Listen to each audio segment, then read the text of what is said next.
Hello folks, and welcome to another Whisky Wednesday with me, Phil. Now, the setup might seem a little bit odd because in front of me I have a Dalmore bottle. But this isn't a Dalmore bottle. Well, no, it is a Dalmore bottle, but it doesn't contain any Dalmore. So, a couple of weeks ago, me and a few very good friends were privileged enough to get access to GlenDronach's new Batch 14 releases. This is their single cask release that they bring out every year or so, sometimes twice a year. And we were deciding between us which one to go for, and we decided to opt for, and it's written on the back here so I can't cheat, 1994 GlenDronach Single Cask, cask number 339, fully matured in a Pedro Ximinez sherry cask, bottled at exactly 53%. The only thing available to us to decant it into at the time was a couple of empty bottles we had lying around, so this is an old King Alex III bottle. And we will crack on with examining this wonderful example of single cask sherry whiskey.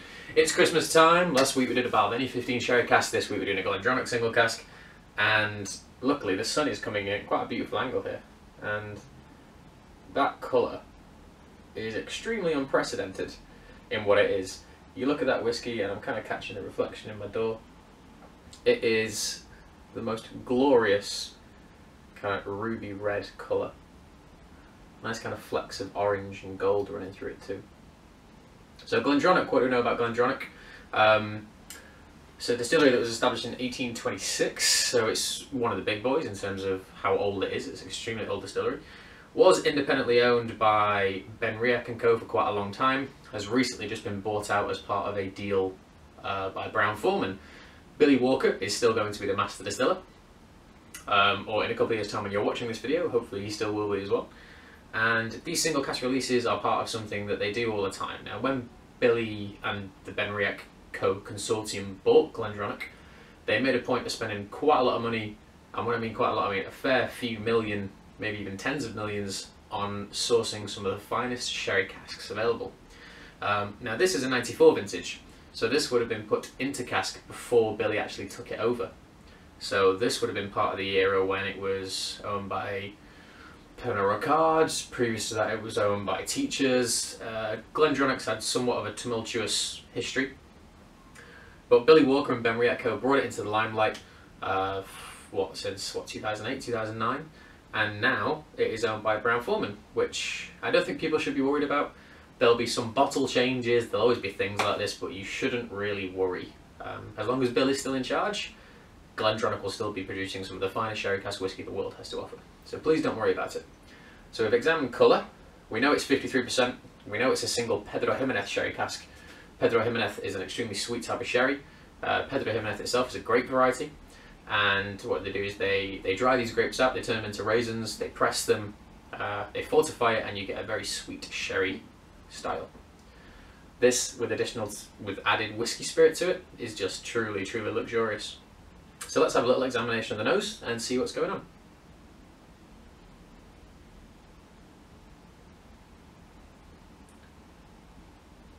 Cherries.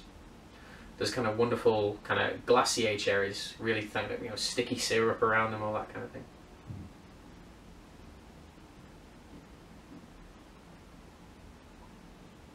Similar notes to that Balvenie that came through last week, so angelica root.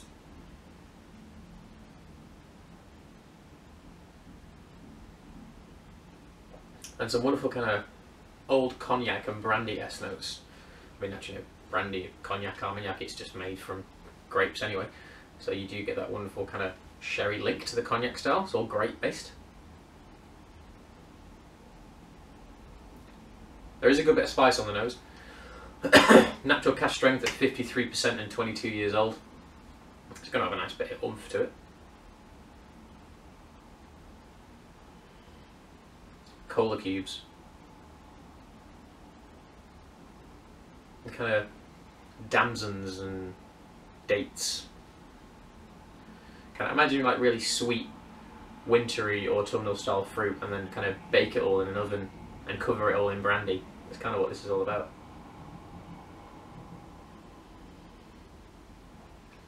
Wonderful kind of wholemeal, kind of freshly baked bread notes, a little bit of cinnamon, a little bit of nutmeg. Quite remarkable, and I will always be fascinated by that colour. That is truly extraordinary. Let's have a taste.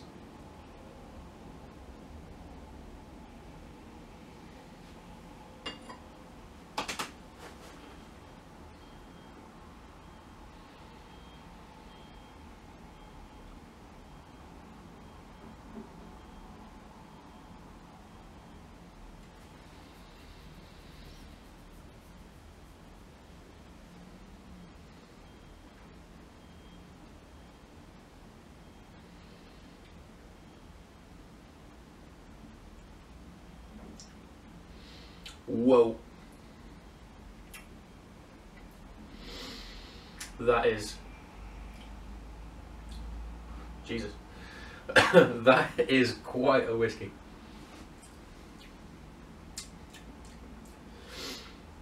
It's possibly the most Moorish product I've ever come across. You just keep trying to find bits of it all around your mouth. Everything that happens on the nose repeats again on the palate. It's an extremely consistent product. Those figs, those damsons, those wonderfully heavily baked, sweet, sticky style fruits. A little bit of tobacco, but like not necessarily chewing tobacco, but tobacco leaf. A kind of wonderful, ethereal, slightly earthy note. But it's sweet. It's not a, you know, a real kind of smoky note, for want of a better use of a word. Chocolate. Not dark chocolate, it is more of a milk chocolate style. It's sweeter, it's thicker. And towards the end, even with it being such a sweet origin of sherry and PX and 22 years old and 53%, it's a heavy finish. Like, I can feel it around the back of my teeth. Like, it is a particularly heavy whiskey. But the flavour profile towards the end is particularly light. It's just this kind of just aura of sherry, like a wisp of sherry smoke, just kicking around the back of your palate. Keeps recycling itself, keeps circling, makes you kind of breathe in and gasp for a little bit more. Let's do that again.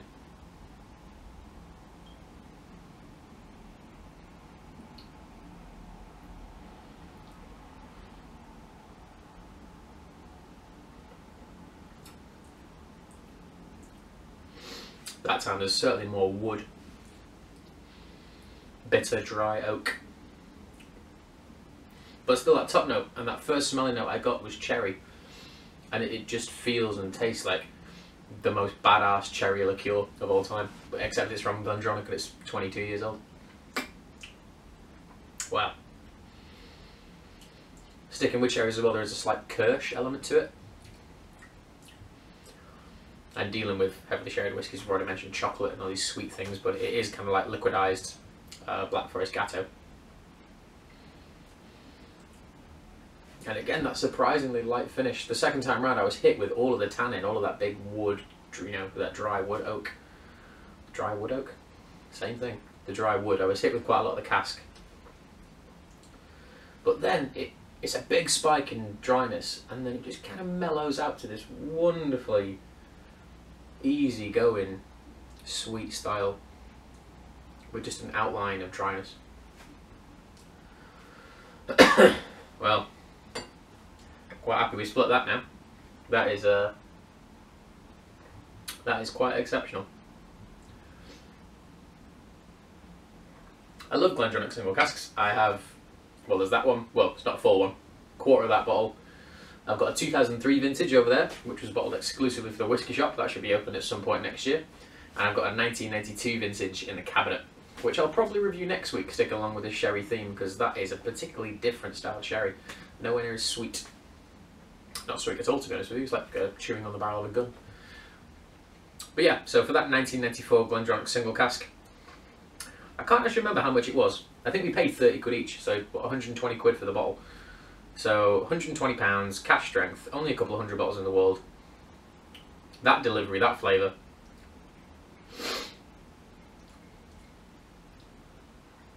Eight and a half. Solid 8.5. I can't think why I'm not going to give it a 9, to be honest. It's a very, very, very, very, very good whiskey. Like, one of the best whiskies I've tried all year. It's just not quite a 9. I think I like the sweetness, I like the dryness, but every time I've tried a GlenDronach single cask, there's always been a particularly surprising flavour kicking around in it somewhere. This one is sweet on the nose, it's sweet on the palate, it's slightly dry and light towards the end. So there's not any particularly surprising element coming through, which with all of the GlenDronach single casks I have had. But this is still an amazing score, 8.5 out of 10. So yeah, there we go. GlenDronach 1994 vintage, cask number 339, 53%, PX, 22-year-old, 8.5 out of 10. Thank you very much, folks, and next week we will hopefully have another big sherry whiskey to talk about, and this will be the video that goes up before Christmas, so by all means have an amazing Christmas. Hope you get everything you could ever want, plus a lot more, and if you guys do get any particularly awesome bottles of whiskey, be sure to send me a link. Put a comment under the video, check out the Facebook, check out the Twitter page. I'll be sharing all the amazing things I'll be opening at Christmas time, hopefully give you all an insight to what's coming up in 2017. So thank you very much, have a wonderful day, see you around.